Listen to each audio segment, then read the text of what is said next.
Are you farming tier 100 pits for material? That's wrong. The level of pit you should farm is 99, 89, 79, and 69. Why is that? Because the difference between pit 99 and 100 is one single neath iron, one single more material, but the life of the mobs doubles or triples. The boss fight is just way longer. The same with 98 and 90 and so on. The boss is just always sturdier, the mobs just have more life, ergo you're taking a wee bit longer through the dungeon. I can clear a 99 in 3 minutes 50 seconds, where I'm clearing a tier 100 in around 5 minutes. And I'm getting one more material for doing that.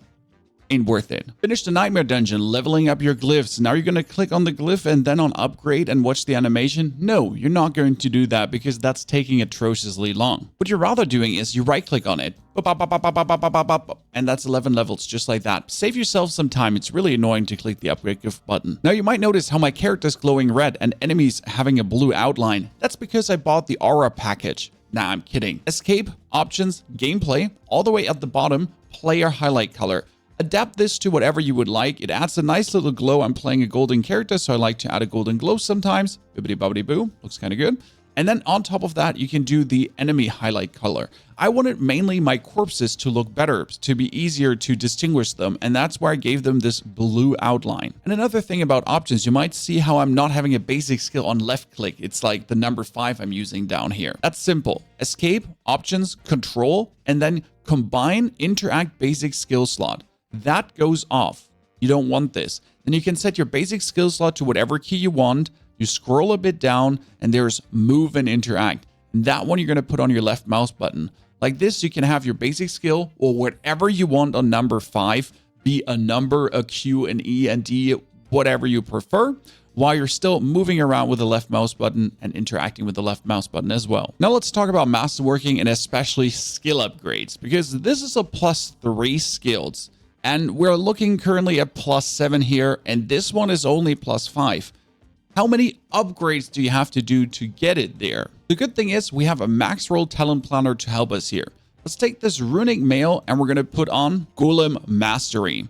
And that's +2, and we're going to make it a greater affix. So that would be the +3 Golem Mastery, and we want it to be at least +5.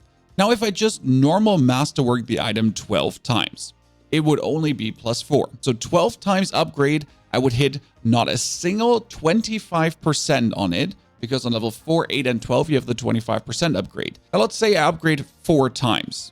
Nothing happens to it, but I would hit it. I would get the 25%. Boom. It instantly goes to +4. And if you're now not hitting any further one, you can increase this, and on +9, it goes up to 5. It won't go to 6. Like, no matter what I do, it won't go up to 6. Now, if I, though, hit it 2 times, so on the 4 and on the 8, for example, or on the 12, it goes up to 5. And then if you upgrade further, it goes all the way up to 6 on the 10th rank. But it won't go up to 7, because in order to get it to 7, boom, you would need another upgrade. And if it's a non-greater affix thing, it's kind of the same. You upgrade, you upgrade, you upgrade. You might get it to +3 on 7, but you're actually not going to get it further. So even if you upgrade 12 times, it's only going to be +3. But if you get 125% masterwork, then it gets to 4, and you can even get it up to 5. If you would hit all 3 times, it even goes up to 6. Now the RNG for trying to actually hit a normal skill that way up, ooh, that's something you really don't want to be looking at. I tried getting my chest to +6. Ain't happening. My recommendation currently is upgrade the first 4 levels for Opticide, and if you're then not hitting the skill, reset, do it again, reset, do it again, until you hit it in the first stage. If you're then afterwards are lucky enough to hit it again with another 25%, that's good. But take it or leave it. I'm just happy to get at least up to +5. If I would get it up to +6 or +7, that would be fantastic. But the cost and material is really annoying. Definitely don't try to get that +7, because that's going to cost you so much resource and so much time farming neath iron. Now, where do you get all these greater affix items? Where are they actually dropping the most? And some of you might instantly say, the pit. You should go the pit. That makes sense. No, it doesn't. Even if you're speed farming the pit, and I did try to get the fastest possible through, that's currently a tier 90 for me with a 2 minute and 30 seconds on the rogue. So relatively quick, but that's only 5 to 6 pieces of loot. They can be greater affix though, and that would be fantastic. The chance ain't higher though. No, higher level pits don't drop better gear automatically. The best way to really get good gear is simply doing Helltide. And when I say doing Helltide, I mean not running around like a crazy one. No, you're just going to be hogging this area. You're just going to be killing the lady because you can kill her in 10 minutes, 6, 7 times, maybe even 8 times. She spawns relatively quick. You get a lot of cinders. If I do this with my rogue, I get around 1,000 cinders every 20 minutes at least, which means you can open all these chests as well, and every chest can have greater affix items. You're going to get obolts throughout the whole area that you can then gamble with the obolts, and obolts do drop greater affixed items as well.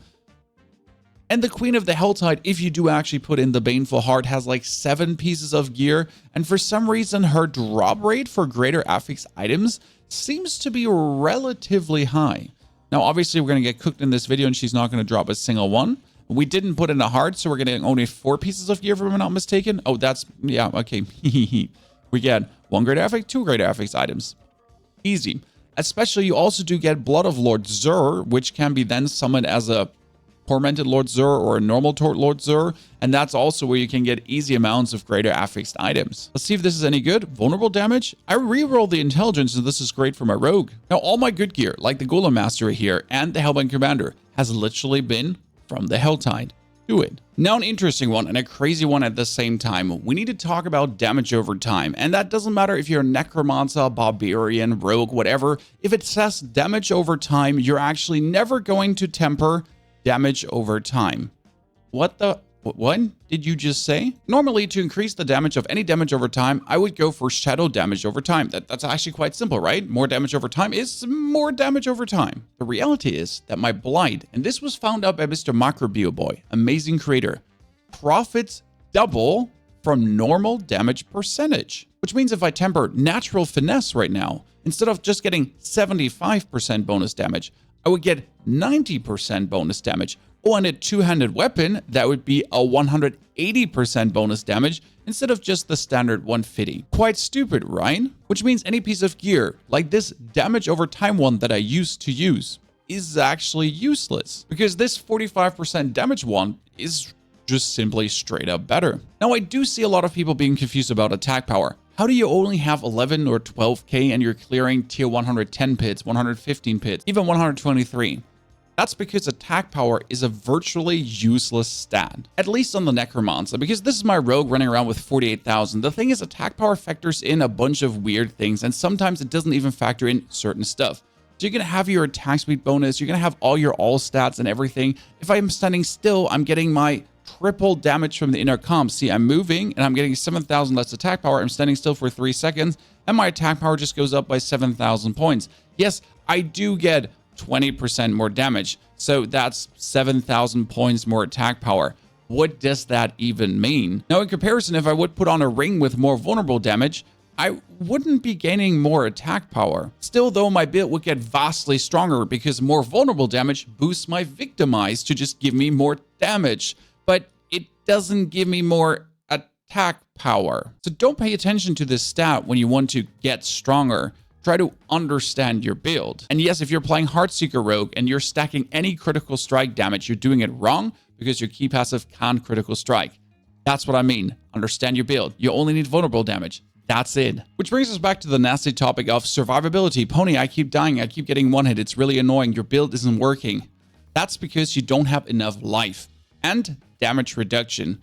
And it needs to be a good balance between these two things. I currently only have 31,000 life. And the main reason for that is I'm missing a greater affix bow. That's 2,000 max life. It could be 3,800 max life instead. That would be another 1,800 bonus, which would then get multiplied by 9 and 9%, by another 6%, and by the actual 18% I'm getting here for my Paragon board in the Rogue department. And that's what I'm trying to point at here. try to get as much max life from your Paragon board as possible. Yes, you want these two nodes in the bottom because this is 4%, this is 4%. And guess what? If you have the choice between getting 2% more max life or even picking up another 9% or even 4% node, instead of simply getting another 5% vulnerable damage, guess what? These 5% vulnerable damage are not as important as weaseling out another 2% maximum life wherever it is possible. Now, I don't actually have more max life nodes because I've taken everything. So for my rogue, the next step is essentially finding maximum life greater affixed items. This one doesn't have a single greater affix, so maximum life here would be fantastic. The chest piece having a maximum life greater affix, good.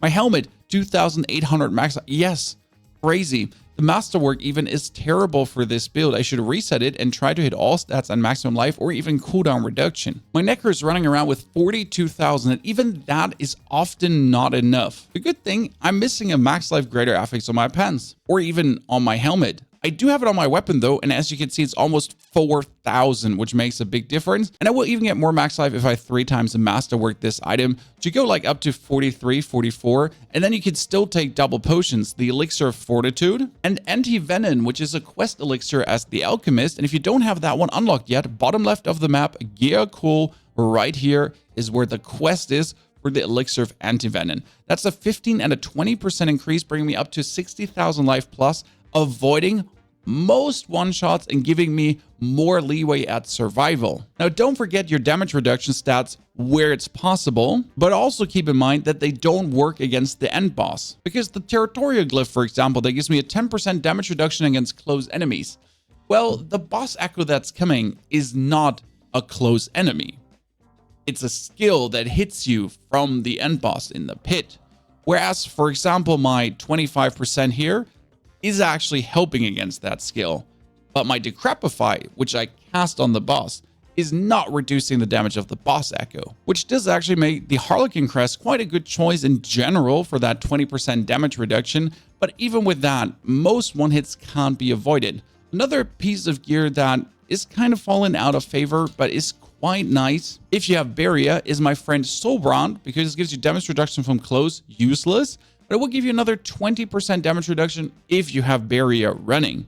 Now, the problem is you're going to lose your chest temperings and your chest passives, which kind of doesn't make this work for a Necro at least, because you really don't want to lose that Golem mastery. If you're now looking for builds to put this all to good use, how about the best rogue in business that's just speed farming the pit, or rather the Golem Necromancer to one-hit all the tormented bosses? Both can tackle any challenge solo, and you'll have immense fun. Don't forget to check out the live streams that are happening every single day on the channel as well, where we experiment with all this stuff. Thank you for watching. Have a great day.